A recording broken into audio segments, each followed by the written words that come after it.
Great. Thanks for joining us for this info session on how to build your clients while you're at school or working in the barber beauty industry.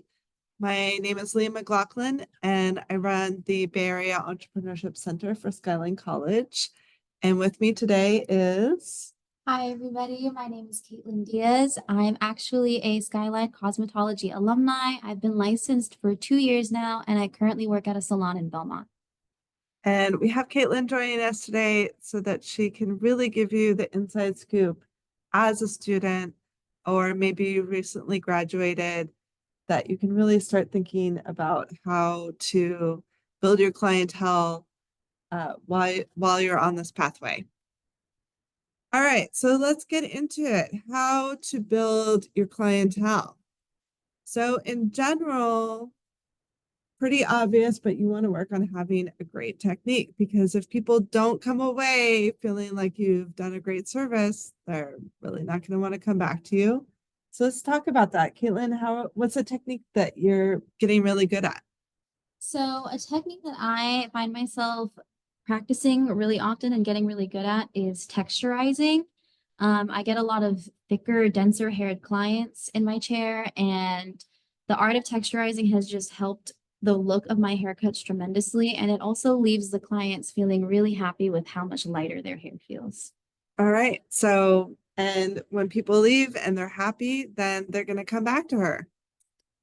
All right. The other thing that you want to do is create a great client experience. So, how have you been developing that as a new stylist? Yeah, so one thing I've been trying to do to create a great client experience is treating the entire service as if it's a consultation. I feel like a lot of people tend to follow the model of having a consultation, doing the service, and then sending the client on their way. I like to continuously ask questions throughout the service to make sure I'm getting my service done correctly and helping the client feel like they have a little bit of agency with me working on them. All right, excellent. And added benefits. So these are kind of like little extras that go a little bit above and beyond. And it's not necessarily what somebody thinks that they're getting when they come to you for their service. And so it's a nice little surprise, and it's adding an element of delight to your customers. And when they feel that element of delight, that usually helps them to want to come back to you again. So, what are some added benefits that you've been adding? Yeah, so some pretty unique things that we definitely add into is we have candles all around the salon just to make the place smell really nice. First thing I do when a client sits down in my chair is I offer them water or coffee, which a lot of people actually don't expect from you as soon as they come in. And I've also started doing mini neck massages at the bowl on top of the scalp massage that they receive with their shampoo. Excellent. So, other added benefits people might add is special scents. The little massages are really nice. A lot of people do think about adding beverages. You might have some snacks. So, Mhm. just think about other little added benefits that you might want to throw in. All right, we already talked about this a little bit, but the more that you can build that specialty. So, Caitlin's been working on texture, the happier people are going to be, and the more unique that you can be in your service, the more people are going to have to come back to you because you're doing something that other people can't do. So Caitlin might just decide that thick hair is one of her specialties, and she gets really good at it. She gets known for it, and then people are just going to want to come back. Yep. And they'll even hopefully refer other thicker haired clients over to me because they're so happy with their done. Exactly. All right, next element of how to build your clientele in general is building relationships with people. So, what are some ways that you build relationships with your clients? Yeah, so on top of asking questions about the service that we're doing, I love to ask questions about their personal life. Should they be willing to share? And usually people are happy to share details about their life. I like to ask about where they work, how are the kids doing, family life, things like that, especially if it's around the holidays. I like to ask what are big plans that they've got going on. And those little tidbits definitely make people feel like you have a relationship with them. And you'd be surprised with how well you remember these details about your clients. Exactly. And just remember that when you're performing a service, that the service is the actual cut or color or facial or whatever it is you're delivering. And the service is you as a person. That experience that people are having, that connection that you're building is part of the value that you're providing. And when they feel really comfortable with you and they're enjoying that experience, then they want to come back and have that good feeling that they get. Mhm. And you shared with me something that happened recently where what happened? A client was so happy with their haircut, they actually asked me to hug them at the end of the service, which was so sweet. And it was just such a really good start to our relationship as a stylist and a client because it was my first time seeing her. It was the first haircut I had given her, and she was so happy with it that she offered some physical affection, which made me feel awesome. And it's those little moments of building your client relationships that really pay off in the long run. I think that's a testament to how you probably made her feel really comfortable Mhm. and safe with you. So she felt like she could ask for a hug at the end of the Yeah. service. All right, so all of this is so that ultimately you have return clients. As a full-time stylist, if you wanted to work 5 days a week with a full load, full days every day, that's with everybody returning, that's 500 clients, unique clients that you need to build. Mhm. If people came back about every month and a half, that's a lot of people. If they are not return clients, that's 500 unique new people that you would need to be accumulating all the time. So it's really about getting those return clients, having people come back, and then ultimately where you want to get to is where your clients are so happy that they start becoming your advertising for you. They start referring you to their friends and family. Somebody near our office retired recently, and I knew somebody who was going to her salon, and this person that I know had referred her entire family to the stylist, her extended family, her parents, her kids. I mean, it was like Awesome. a lot of people, and they were all like, how are we going to find a new person? They Yeah. were devastated. So that is the key to success overall. So we are now going to talk about, you're currently a student, or maybe you just started working someplace. How do you go from that to being that business person with the full clientele? Let's get into it. All right. While you're in school, what can you do if you are connecting well with a client? So the best thing that you can do right off the bat as soon as they leave is to let them know when they can book with you again. And you guys as students definitely know your set hours of when you do take clients on the floor. So just let them know that schedule. Hopefully it works with them again if they have seen you within that schedule once. But that's an easy way to segue into having them return with you. And even if they don't end up returning to you, you're building this muscle, basically, this practice. It's becoming, you want to get to where it's just natural to follow up with the service to let people know when they can book with you again. Doesn't mean that they're always going to, but you want to just get really comfortable with that. So while you're in school, practice this. Practice asking somebody at the end of the service, letting them know when they can book. What else can we do? You can give them your business card. So business cards are actually super easy to get your hands on. There are actually a lot of places where they will give you a free set just for trying them out. And if you don't have the access to getting a business card, something that I used to do when I was at Skyline does have their own business cards and price menus.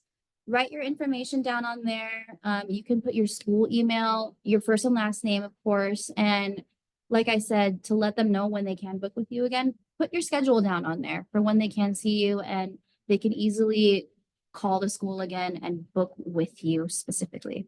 Yeah, and don't worry about getting the perfect business card straight off.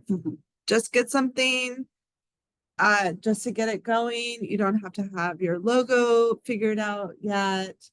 Just your name, your contact info. If you already have your professional social media up, you can print a QR code that links people to your social media. It doesn't have to be perfect right now. You're just building this practice of connecting people. What else? Another great way to make sure that you stay in contact with them is to get their contact information. So how do you go about doing that? Is that your question? yeah. Yeah, great question. So this is definitely requiring a certain level of professionalism, but You may not can, have this down yet. yeah, you can subscribe to a service like MailChimp or Constant Contact and start to develop an email list. And what you would essentially be doing is asking people if they want to subscribe to like a newsletter or an announcements. If you really connect with somebody, then they might want to know when you leave school where you're going in the future. So you can ask them to subscribe to your newsletter. Maybe you're already organized with some tips and educational content that you want to deliver. And so you can deliver that through a newsletter. And that's a great way to get people's email addresses and phone numbers. So that's a little bit on the advanced side, but it's an option. Another way to further connect with them outside of seeing them at school is to have them connect with you on your media accounts. And a really great way to do this is, as Leah mentioned earlier, to have QR codes, especially if you have multiple media accounts. Depending on what social media you use, probably the most common is Instagrams, because people can see your pictures on there and you can kind of treat it as a portfolio. Having a QR code on your business card is a really great way for them to reach out to you. I think another way to kind of give incentive for them to keep up with you on your media accounts is to follow them on their media accounts. And it kind of serves as a gentle reminder that you do exist on social media if they ever want to contact you through there. If you don't have, say, for example, their email or their phone number, they could always send you a direct message and figure out how to book with you again through there. Exactly. And then when you graduate and maybe you find your first place where you're working, then you can make an announcement and people know where your new location is. All right. So we talked a bit about how to build your clientele while you're still in school. I just want to emphasize again, all of this is about getting comfortable with these practices. So even if you feel like there's no way these people are going to come back, practice this conversation, practice handing people a business card, practice asking them if they want to book with you again. Get over any shyness or discomfort so that when it really starts to count, you already have this in your bones. It's comfortable, it's easy. It's muscle memory at that point. And then eventually you are going to see the results that it shows out by you guys just having this as a regular practice. Yeah. So while you're in school, it's great because you can fail while you're in school. You can do a horrible job at it and it doesn't matter. You're in school. It's time to practice. All right. So what happens if you're an employee and you're working for somebody else? How do we go about connecting with clients then? So similar to things that you practice as a student, let them know when they can book with you again. This, as an employee, is probably very similar to when you're a student. You probably have a set schedule. The salon definitely has set hours. So you can let them know that you are here, say, Tuesday through Friday at within these hours. They can book with you again within that time frame. Give them your business card. This might ideally be your salon's business card at this point. What I like to do personally is just write my name on it so that they know who to ask for. Or if you have a label machine, you can pre-label them so that way they're ready to hand out with your name on them. Excellent suggestion. And let them know that they can refer friends or family to you. This is definitely ultimately helpful to you, but this is also great for the reputation of where you work, which is what you want from somewhere that you work. And hopefully it gives you more returning clients to the door. People who have friends and family that refer usually stick with you. Just like Leah said earlier, Yeah.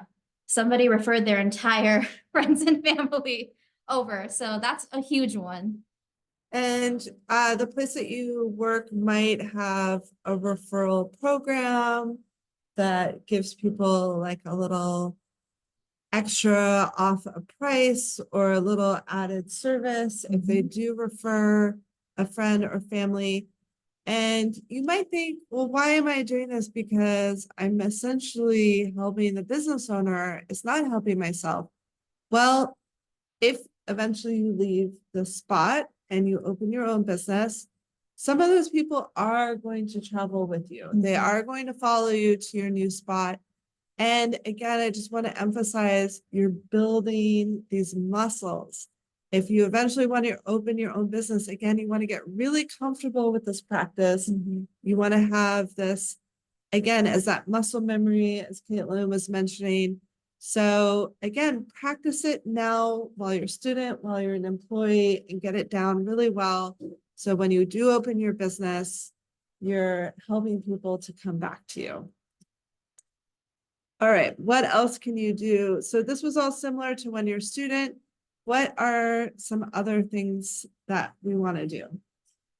So a little different from when you are a student is you kind of want to operate, like you said, you are working for a salon. So instead of giving them your direct contact information or asking for their direct contact information, have them connect with you on your social media accounts, like I said. And it's a really great way to, like Leah said, make announcements personally or have them contact you through DMs if they ever have questions. Exactly. Yeah. So while you're working for somebody else, you really don't want to, ethically, you don't want to be poaching people.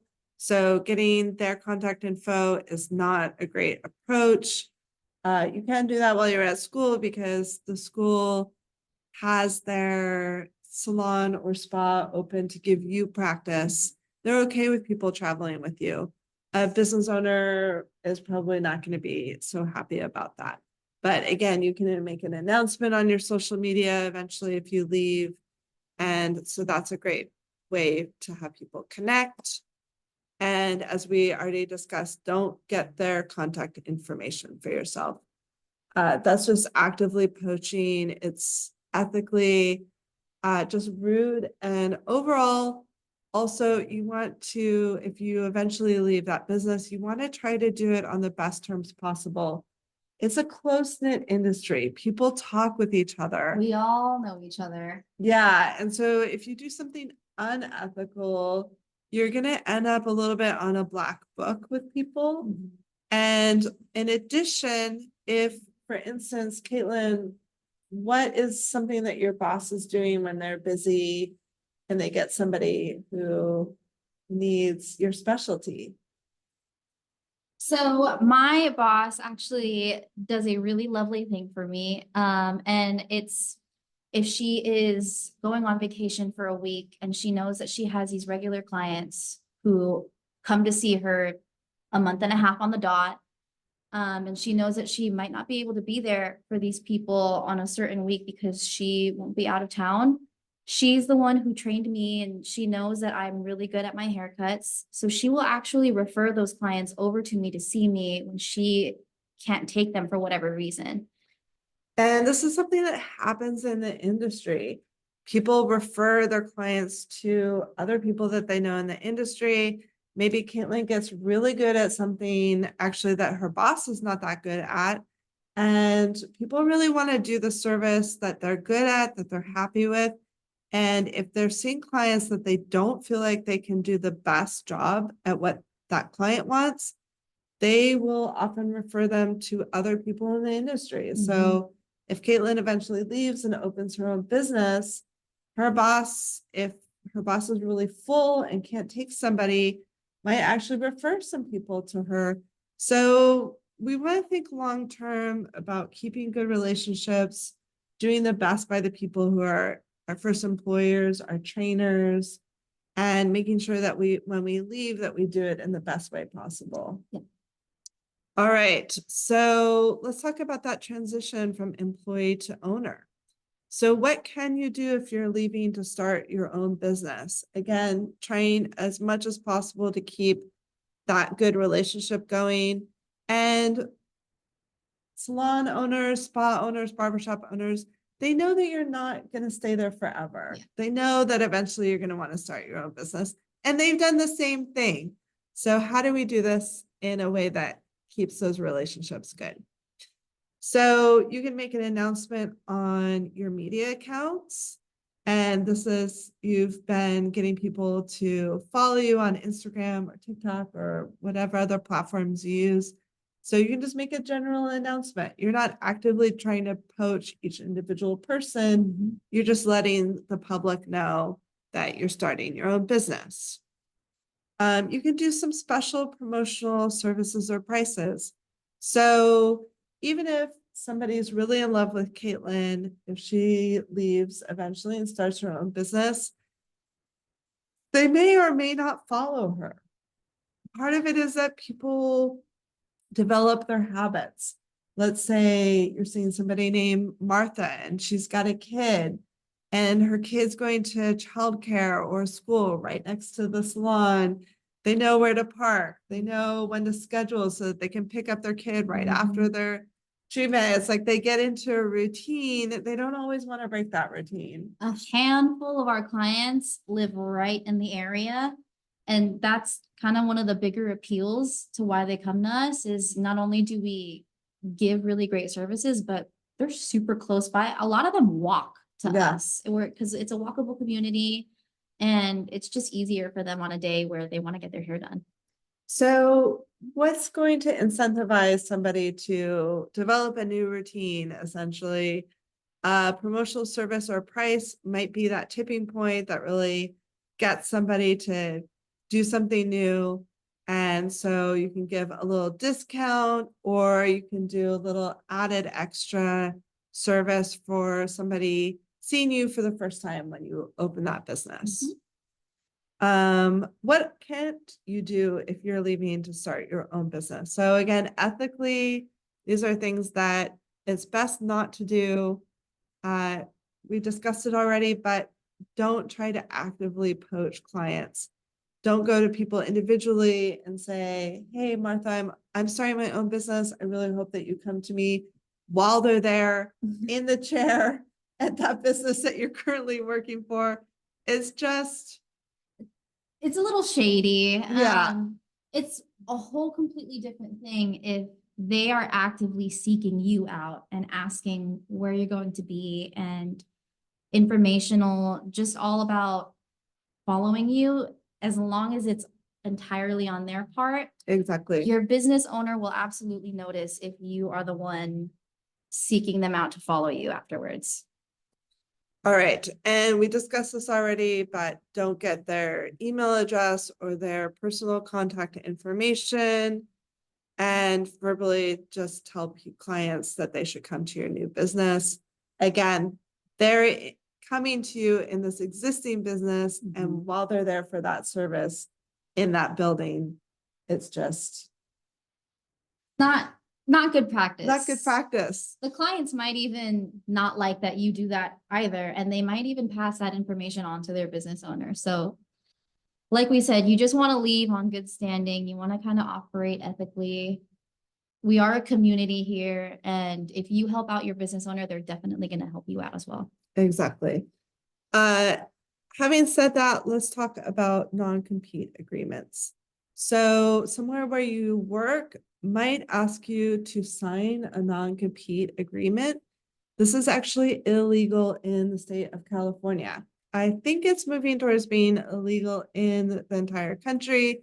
Definitely right now, California, non-compete agreements are illegal.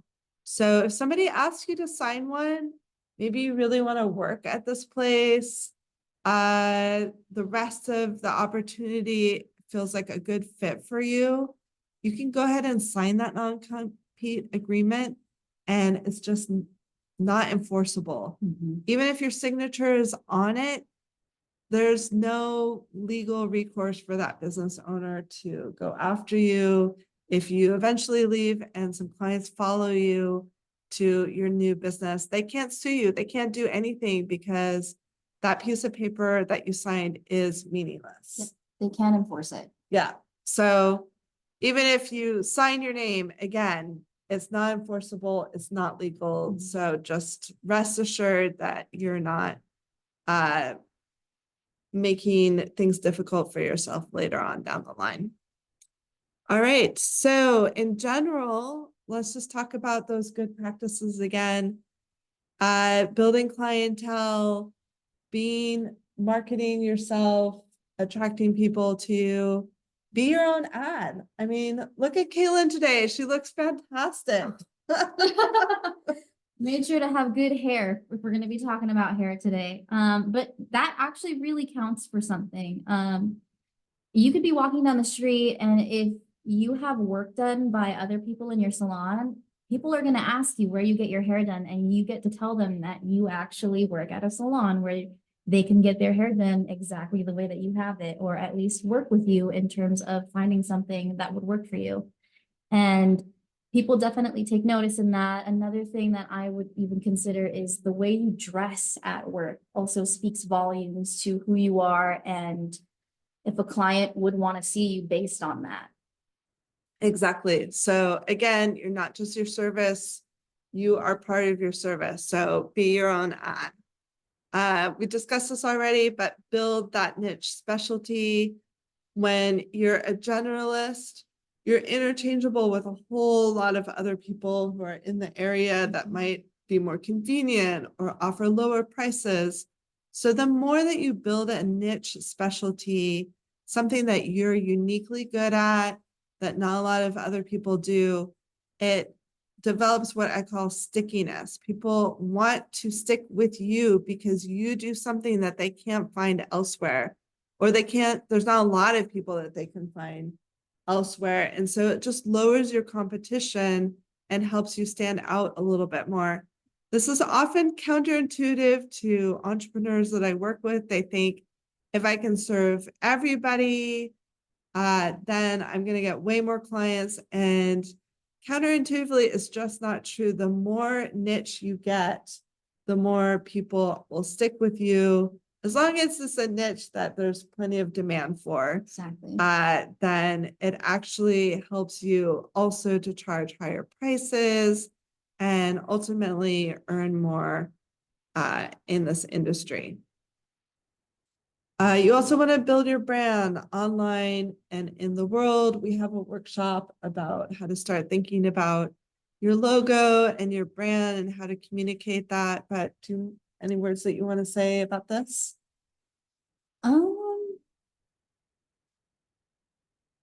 As a student, definitely don't combine your personal social medias with your professional. Yes. Don't As soon as possible, if you actually don't have one now, I would create a separate beauty page. You guys probably already have your own personal social media accounts. Work on creating one for yourself. You are students right now, so it doesn't have to be anything fancy, but even just like I said, using it as an online portfolio is a great way to have people notice you and see what they like about your work. And you want to start building your reputation as a professional. So don't mix personal and professional, keep them separate. And you want to start showing people what you're good at. And that doesn't include a meal that you ate or a trip that you took with your girlfriends. Yeah. Other things, we touched on this, but offering promotions or a loyalty program. So these are just extra incentives that you can do to bring people in the door. So maybe a first-time client or loyalty programs. You want to give people a reason to keep coming back to you. You could offer for 10 visits, they get a discount or an added service. I go and get massages somewhat regularly, and I have like a 10 visit card, and after the 10th visit, I get half off the next service. So just things like that. Any other ideas for promotions or loyalty programs? Some people offer points-based loyalty programs, and that could even kind of like how you set up a punch card, an amount of services or bigger services could be worth a little bit more of something. For example, if you're somebody who regularly gets haircuts, but you come in for a really large color service for the one time, they might throw in a free haircut for you. All right, and go to networking events. So I interviewed one person who had opened a spa in Pacifica, and I asked her what built her success, and she said basically really being a part of the community. So she would go to fairs or other community events that were happening and just get to know her neighbors, build that relationship, let people know that you're a part of the community that you're in, and get to know people, build those relationships overall. Even if somebody doesn't come to you, they might refer somebody else and be like, oh, I know somebody in the area who's doing X, Y, or Z, and send them your way. And yeah, so that's our presentation. Hopefully that helps. Any last words, Caitlin? I just wanted to wish all you guys very, very good luck. You guys are going to do great, and I hope to see you in the industry soon. All right. And if you want, we are available for one-on-one consultations, and Caitlin is also available to help you think through some of these things that we talked about today. Book a consultation with us. All right. Thanks all. And